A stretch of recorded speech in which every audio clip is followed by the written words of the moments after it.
gravant. Anem a la uni.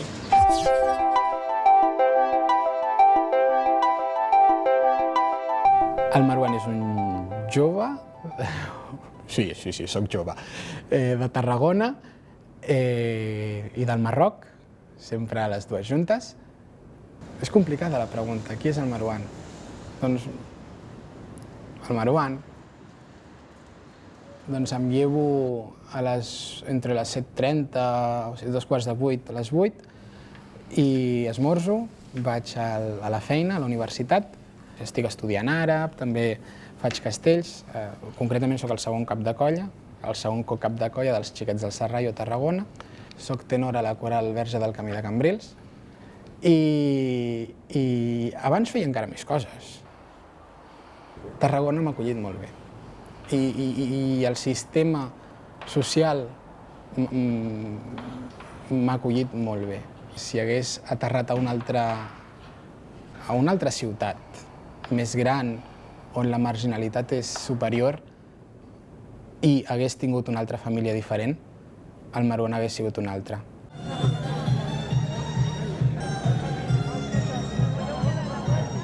M'encanta el fet d'haver també conegut el món dels castells, que m'ha fet ser membre de Tarragona i d'una societat molt rica.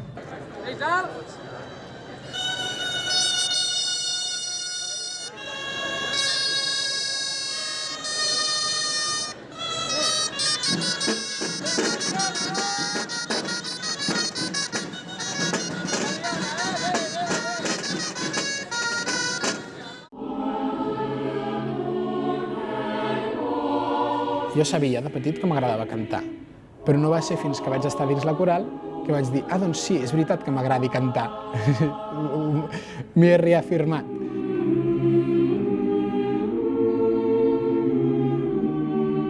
Jo crec que he hagut de superar més barreres que altres joves. I també crec que he hagut de superar menys barreres que moltíssims altres joves. Però els nens a vegades arribem a ser una miqueta cruels.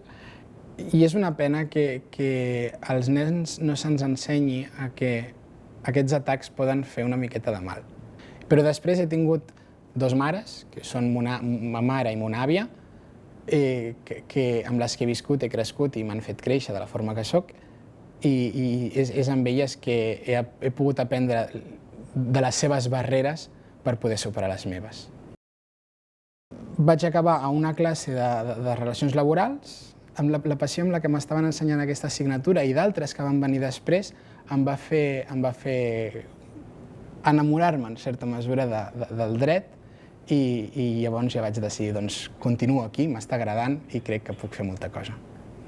Totes les carreres són relativament científiques, perquè un que faci filologia, per exemple, també farà recerca en filologia, no? Però, en el meu cas, jo parlo de ciències jurídiques, i crec que és un camp en el que tens impacte relativament directe amb les persones. Una de les impressions que estic tenint últimament és que als joves no se'ns escolta el que se'ns hauria d'escoltar. Estem reunint-nos al carrer, estem alçant les nostres veus amb aquells reptes que la societat ha d'adquirir. El canvi climàtic, la desigualtat social, etc. Certes coses que m'han cridat molt l'atenció, primer, és que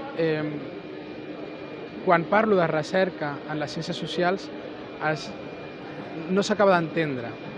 Normalment s'associa al camp científic, al camp de la salut, i per això m'agrada reivindicar que des de les ciències socials i les humanitats es fa recerca i és de molt bona qualitat. I per altra banda, quan es parla de sostenibilitat, l'àmbit del treball no acaba d'agafar el protagonisme que hauria d'agafar.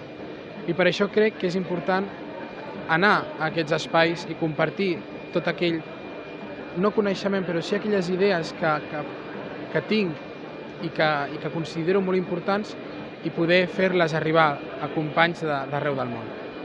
Sobretot em veig fent el que estic fent ara.